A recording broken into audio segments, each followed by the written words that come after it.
You know that story about Wyla Tharp, the choreographer? It's just incredible. She had all this success, a genius grant, tours all over the world. But when she talks about how it was all possible, she points to something that seems, almost totally insignificant. Her daily ritual. It's such a perfect example, isn't it? Right. It shows how these huge, intimidating achievements, creating a masterpiece or just having a career for decades, they actually come from these tiny, repetitive, almost boring daily routines. Exactly. She starts every day at 5:30 a.m. But here's the insight, right? The actual ritual isn't the 2 hours of intense stretching and weight training that comes after. No, not at all. So let's just unpack that for a second. The ritual itself is, what, a few seconds long? It's just the simple act of walking out her door, hailing a taxi, and telling the driver the address. 91st Street and First Avenue. Right. And the second those words leave her mouth, the ritual is over. It's done. And that is where all the psychological power is. The moment she says that destination, she's actually done the hardest part of the entire process. Which is just starting. Just starting. It's a simple little act that just completely habitualizes the entry point. What she's really doing is she's cutting down the cognitive load, the activation energy it takes to start something hard. If the start is mindless, if it's easy, she just removes the chance for that internal voice to argue her out of it, even if she's tired or just not feeling it. That's so powerful because I think we really underestimate how much of our day is just pure autopilot. You hear that number, right? That maybe 40 or 50% of our actions are just habit. But when you really think about how that shapes the next choice you make, the influence is just, it's immense. The percentage itself is huge, yes, but the influence is so much greater because those automatic choices, the path of least resistance, they pretty much dictate the conscious decisions that come next. They're like gates. They determine which options you even see as available to you. It's that highway analogy. The initial habit, that's the entrance ramp. You pick up your phone for just a second just to check one thing, and you've merged onto the highway of distraction. Before you know it, 20 minutes are gone, you're just scrolling, and now it takes this huge amount of effort, like fighting traffic, to get back to what you meant to be doing. Exactly. Inertia just takes over once you start moving, which, leads us to the real question. If our habits are setting our path for the day, how do we spot that tiny moment where we either get on the productive highway or, swerve off toward the exit ramp? And that's where we have to be really clear about the difference between the goal, the 2 hours of training, and the entry point, the ritual. For her, it was hailing the cab, not lifting the kettlebell. We have to find that pivot point in our own day. I always think about that anecdote about 5:15 p.m. The workday's kind of wrapping up. The evening is this blank slate. It's such a precarious time for anyone trying to be consistent. Oh, it's the worst. The second you walk in the door, you're at this fork in the road. Do you immediately change into workout clothes? Or do you hit the couch, open up the food delivery app, and just commit to watching The Office again? And that 5-minute decision, it sets the trajectory for the next 4 hours. The moment you change clothes, the mental barrier to going to the gym just drops to basically zero. The rest of it, driving there, the workout, that's just procedural. But if you sit on that couch first, the psychological weight of getting back up feels, it feels enormous. Those little choices, those are what we call decisive moments. They're these small acts that just have an outsized impact on where your day goes. They aren't always the hardest things you do, but they are the highest leverage. You see it everywhere. Yeah. Choosing between takeout or just prepping dinner for 15 minutes, starting homework or grabbing the video game controller. These aren't like huge moral choices, but the effect just compounds and compounds. And this is where the idea of constraint is so important. These decisive moments, they're forks in the road, yes, but they also radically limit the options for your future self. It's not just what you choose now, it's about what you deliberately make impossible to choose later. Right, like the steakhouse analogy. If you make the choice to walk into a steakhouse for dinner, you have constrained your future self. Completely. You can have the sirloin or the ribeye, but you've fundamentally taken sushi or pad thai off the table. It's no longer an option. And if you apply that more broadly, say, with your money, choosing to buy an expensive car today, that immediately constrains your options for saving, for investing, for travel for the next, 5 years? Or even smaller. Choosing to scroll social media for an hour before bed, that constrains your ability to handle stress the next day because you slept poorly. The full decision sets the boundaries for what comes next. Which I think explains why actually applying all this is so hard. We get so focused on the huge, distant goal, the finished book, running the marathon, getting the promotion, and we put all this pressure on that outcome. We get excited. We get excited, and that excitement leads us to start way too big, way too soon. It's like trying to run 5 miles on your very first day. It's just a recipe for burnout. So if the big goal is actually the problem, how do we channel all that good energy without setting ourselves up to fail? We need something that forces us to make the start just effortless. And this is where it gets so simple. The 2-minute rule. It's stated so clearly. When you start a new habit, it should take less than 2 minutes to do. And it sounds almost, I don't know, deceptively simple. But its power is that it's a direct counterattack against our tendency to overcommit when we feel motivated. It forces you to scale it way, way down. It's all about creating what you'd call a gateway habit, something that takes 2 minutes. You don't try to eat the whole elephant.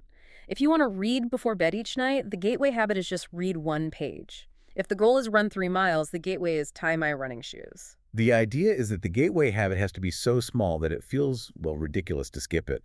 Nobody is too busy or too tired to just open their notes or to literally fold one piece of laundry. The thing that comes after the 2 minutes can be hard. The 5-mile run, the hour of studying, but the start has to be easy. And the beautiful thing is, once you start the right thing, inertia just kind of takes over. Once I've tied my running shoes, the mental distance to actually starting the run is so much smaller. Once I've opened my notes, studying is the natural next step. It's not a fight anymore. You can almost map it on a scale. Running a marathon is very hard. A 5K is hard. Yeah. Walking for 10 minutes, that's easy. But the gateway habit for all of that running, the very easy, almost frictionless start, is just putting on your running shoes. Your first habit isn't the distance. It's the footwear. That's the core of it. The point of the 2-minute rule isn't the tiny action. It's not about reading just 1 page forever. The point is mastering the habit of showing up. We talk so much about optimization. All the time. But you have to standardize a behavior before you can even think about optimizing it. You can't improve a habit that doesn't exist.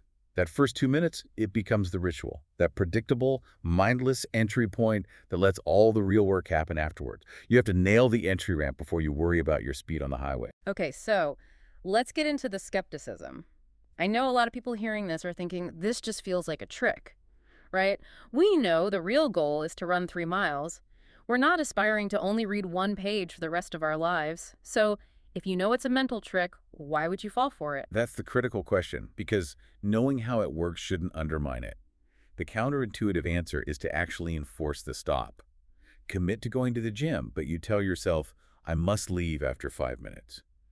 Start meditating, but you absolutely have to stop after 2 minutes. You're training the habit of showing up, not the habit of output. Wait, but that sounds like terrible advice. Why would I stop when I'm actually feeling good and making progress? I'm finally there. Because the moment it starts to feel like a chore, you've just made it harder to show up tomorrow.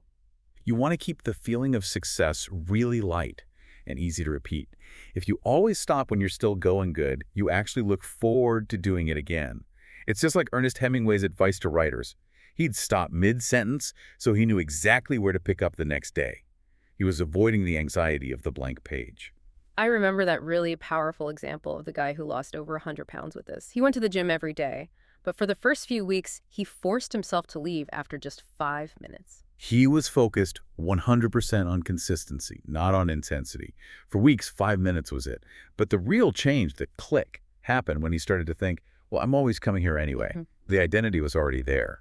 So staying longer became the natural next step, not a battle of willpower. He standardized it first, and then the intensity just optimized itself. That internal shift is just, it's everything. And that gets to the deepest purpose of this whole 2-minute entry point idea. It's about identity reinforcement. These tiny, consistent actions, they're like casting votes for your new identity. By just showing up at the gym 5 days in a row, even if you only stay for 2 minutes, you are focusing on becoming the kind of person who doesn't miss workouts. You're shifting your own belief from, I'm someone who struggles with exercise, to, I am a consistent person.